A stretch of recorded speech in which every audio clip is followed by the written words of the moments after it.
However, truth be told, none of us were really satisfied with the outcome.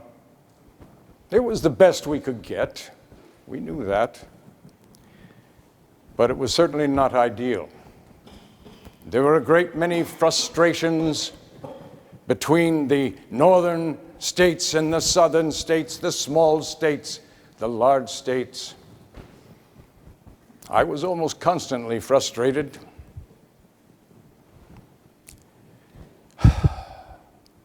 I remember one very hot day in July, mid-July, I believe it was. The windows of the assembly room were kept closed, as usual, to maintain secrecy. Unfortunately, that did not promote a congenial attitude, more of heightened tensions and shortened tempers on occasion. And we were considering at that time the representation of states in the Congress. I addressed my fellow delegates, gentlemen, we are at a pivotal point in the nascent history of our nation. And the principles that form what we are going to decide here will shape the future of this government. The principles and ideals that were part of every conversation we have had thus far all rely upon one thing: the will of the people.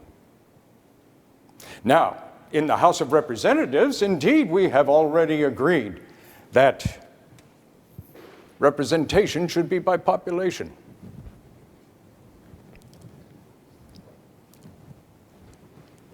Proportional representation in the House is an acknowledgement that the House is the people's chamber.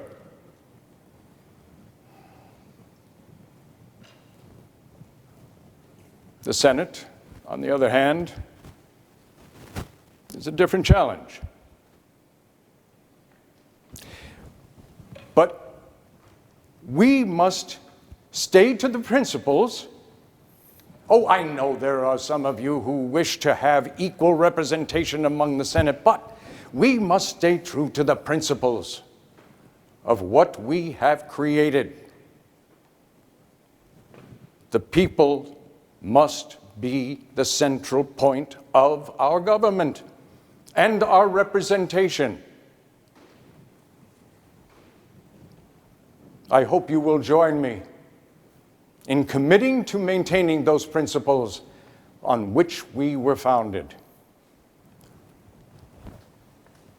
The silence did not last long. It was quickly broken by Mr. Bedford, who leaped to his feet and before the president could even recognize him, pointed his finger at me and said, "The smaller states will never confederate with the larger states unless our interests are protected equally." But sir, this plan does exactly what you are asking. It preserves the interests of all the people in accordance with the will of the people. Mr. Dickinson rose with his long, tall frame and glared at me. "No, Mr. Madison, I cannot see that." General Washington, sensing the tensions rising rather rapidly, and it being late on a Saturday afternoon, decided to call for an adjournment. I gathered up my papers, shoved them into my valise, and stormed out of the assembly room. I did not get but 20 feet outside the building when I heard a voice that I had heard so many times. "Mr. Madison." Yes, General Washington? Mr. Madison, do you like music? I don't know, sir. I really haven't given it much thought. Perhaps I do. There is a concert on the Common this evening at 7:30. I wonder if you would be so kind as to consider joining me. Well, when General Washington extends an invitation, there's really not much to consider, is there? But I was going to be early. Oh, indeed. I was not going to be caught late. I got there at 7 o'clock. There were a few people milling around, just a smattering. But then, over to my left, I saw a tall gentleman with well-wishers surrounding him. He noticed my arrival. Mr. Madison, if you would kindly join me over here. Well, I approached, and the well-wishers were separating and going about their way, but all of them were looking at me with the staying consternation that I had had the audacity to interrupt their séance with the general. Whatever. He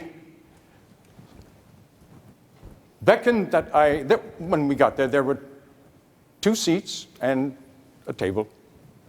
And he beckoned that I take the one to his left. Now, because of the oath of secrecy, we could not discuss matters of the convention. We discussed the heat and the closed windows in the assembly room and the conditions which promoted something less than congeniality, as we had experienced that afternoon. And we also talked about the fare of our favorite taverns, his being the City Tavern, very proper establishment. For me, and only on occasion, it was the Indian Queen Tavern, far more modest fare and price. But then General Washington took a more somber manner.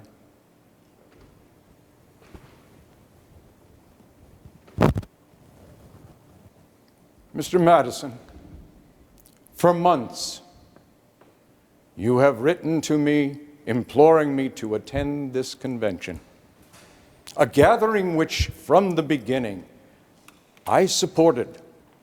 I felt it was necessary. But I consistently responded to you, indicating that my attendance would be out of the question. Initially, it was a matter of my impaired health at the time. Also, the matter of being in mid-May. The young crops, as you know, I am hands-on with my farm, totally involved in the operations. And at that time, the crops are young. You know this. You have been raised on a farm yourself.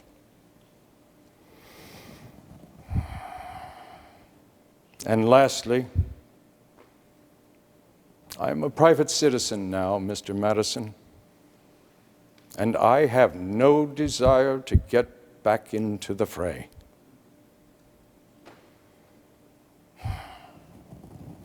Well, Mr. Madison,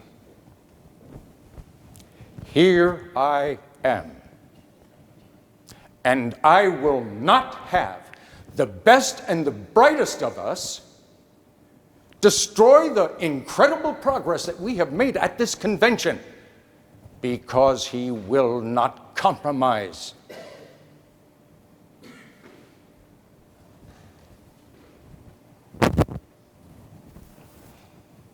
He turned his attention back to the musicians.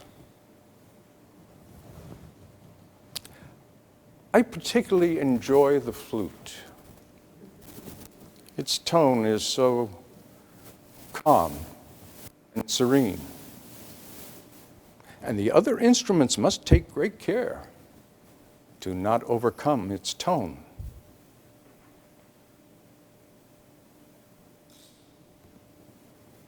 Don't you agree, Mr. Madison? Well, I knew that the general could be quite direct. I just had never been on the other side of it. When he looked at me, I noticed a slight lift in the corner of his mouth. And as he looked into my eyes, I knew, and he knew, that he had pierced my conscience and dominated my thought. The next day was Sunday. The convention did not meet. I wandered the streets of Philadelphia.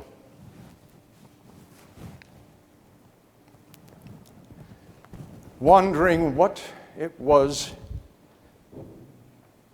that I was missing. I reviewed in my mind all of the books of every republic that had ever been fashioned.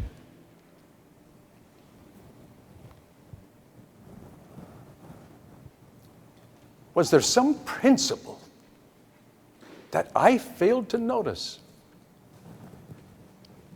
I wandered the streets. I cannot tell you where I was, but in the afternoon I found myself on Market Street, and opposite Dr. Benjamin Franklin's home. I could just imagine the words of wisdom that he would be telling me at that time.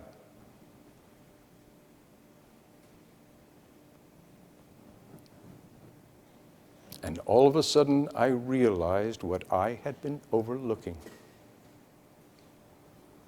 The next morning, Monday, I got to the assembly room, gathered up the delegates from North Carolina, South Carolina, Georgia, Virginia, and Dr. Benjamin Franklin from Pennsylvania.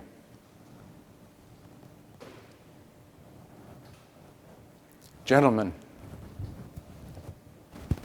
as you know, I have been against equal representation in the Senate. It flies against the principles of everything that I have understood and learned about republics. Yesterday, I wandered the streets of Philadelphia, and all of a sudden I realized what we are doing here has never been done before. This will be a large republic. All of the other ones were small, easily managed, few factions. But what we are doing here is going to involve a great deal of factions, a large number of them, and all of them canceling each other out so that not one will dominate overall. It is a form of republic that requires innovative thinking, new ideas. Gentlemen, I've reconsidered my position, and I believe that equal representation in the Senate may just be one of those ideas. It may just work. And so I will be voting yea on the proposition, and I hope you will all join me. And thus the matter was concluded. The measure passed. And what you know to be the great compromise was fashioned.